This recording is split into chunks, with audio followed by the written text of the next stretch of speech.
Hello everyone, মাই lifestyle ব্লগে আপনাদের সবাইকে স্বাগত।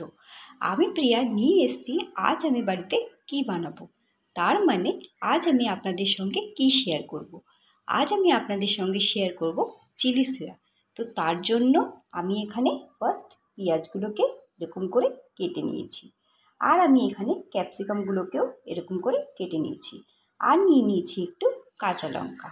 তো চলুন ফার্স্টে এগুলো একটু ধুয়ে নেওয়া যাক। চিলি সয়া বানানোর জন্য যেটা লাগছে সেটা হচ্ছে মেন সয়াবিন। আমি এখানে সয়াবিনগুলোকে সেদ্ধ হতে বসিয়ে দিয়েছি। সয়াবিনটা সেদ্ধ হয়ে গেছে, আমি এবার সয়াবিন থেকে জলটা ঝরিয়ে নেব। সয়াবিন থেকে জল ঝরিয়ে নিয়ে আমি এর মধ্যে একটু আদা কুচি, রসুন কুচি, স্বাদ মতো নুন, গোলমরিচের গুঁড়ো আর একটু কর্নফ্লাওয়ার দিয়ে এবার সয়াবিনটাকে ভালোভাবে মিক্স করে নেব। সবকটা উপকরণ দিয়ে আমি এবার সয়াবিনটাকে ভালোভাবে মিক্স করে নিয়েছি। তেলটা গরম হয়ে গেছে, আমি এখানে নিয়েছি সানফ্লাওয়ার অয়েল। এবার আমি তেলের মধ্যে সয়াবিনগুলোকে ভালোভাবে একটু ভেজে নেব। আঁচটা একটু আস্তে করে রাখবো।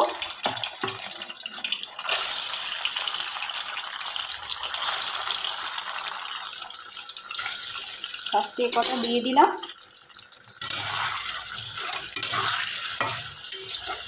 চিলি সয়ার সঙ্গে একটু যদি পরোটা হয় তাহলে তো আরও ভালো হয়। সয়াবিনগুলো কিছুটা ভাজা হয়ে গেছে, আমি এবার এটা নামিয়ে নেব। সয়াবিনগুলো ভাজা হয়ে গেছে, এবার আমি আলাদা একটা কড়াই নিয়ে নিয়েছি। এবার এই কড়াইয়ের মধ্যে দিয়ে দেব আমি একটু তেল।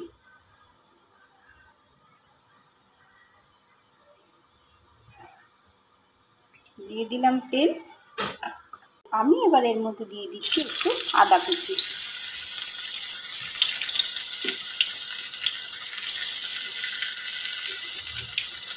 দিয়ে দেবো একটু রসুন কুচি।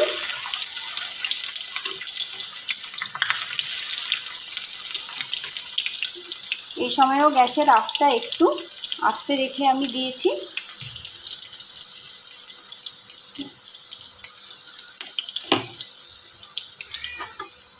এবার আমি এটাকে একটু ভালোভাবে নেড়ে চেড়ে নেব।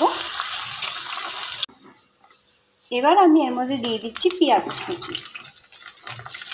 যে পেঁয়াজটা আমি কেটে রেখেছিলাম সেটা আমি এর মধ্যে দিয়ে দিলাম। এবার আমি পেঁয়াজটাকে ভালোভাবে মিক্স করে নেব। এবার আমি এর মধ্যে দিয়ে দিচ্ছি ক্যাপসিকাম। পেঁয়াজগুলো খুব একটা বেশি ভাজবো না, তাই আমি এর ওপর থেকে এবার ক্যাপসিকাম দিয়ে দিলাম।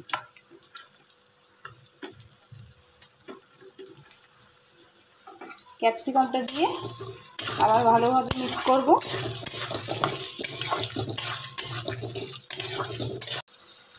এবার আমি এর ওপর থেকে দিয়ে দিচ্ছি কাঁচা লঙ্কা।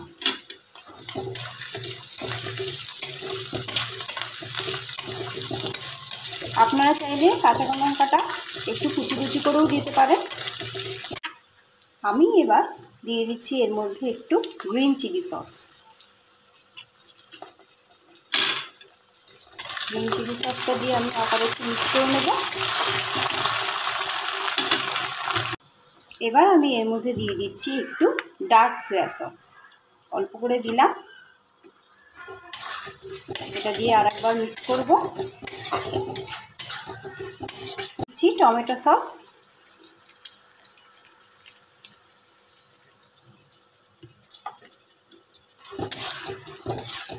সয়া চিলি আপনারা কারা কারা খেতে ভালোবাসেন অবশ্যই জানাবেন। দিয়ে দিচ্ছি স্বাদ মতো নুন। যেহেতু আমি যখন সয়াবিনটা মিশিয়েছিলাম তখন আমি একটু নুন দিয়ে সয়াবিনটাকে ভালোভাবে মিক্স করেছিলাম কর্নফ্লাওয়ার দিয়ে, সেই কারণে আমি নুনটা একটু অল্পই দিলাম।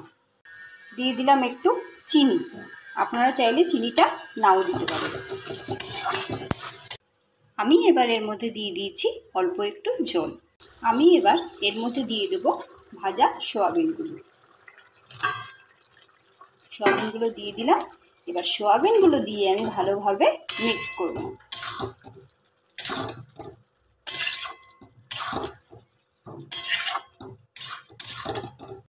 দিয়ে দিচ্ছি অল্প একটু চিলি ফ্লেক্স, আপনারা চাইলে চিলি ফ্লেক্সটা নাও দিতে পারেন।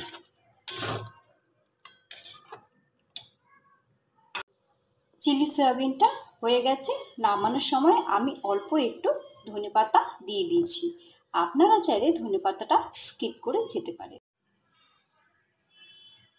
Chilli soya ready. এই চিলি সয়াবিনটা আপনারা পরোটা কি রুটি কি রুমালি রুটি কিংবা ফ্রাইড রাইসের সঙ্গেও খেতে পারেন, খেতে খুবই ভালো লাগবে। আমি তো আজকে এর সাথে একটু গরম গরম পরোটা বানাবো আর পরোটা দিয়ে চিলি সয়াবিনটা খাবো। আজকে আপনাদের এই রেসিপিটা কেমন লাগলো আমাকে অবশ্যই কমেন্ট করে জানাবেন।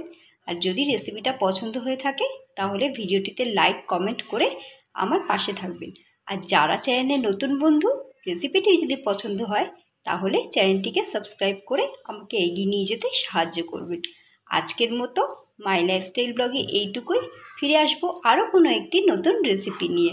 ততক্ষণের জন্য টাটা।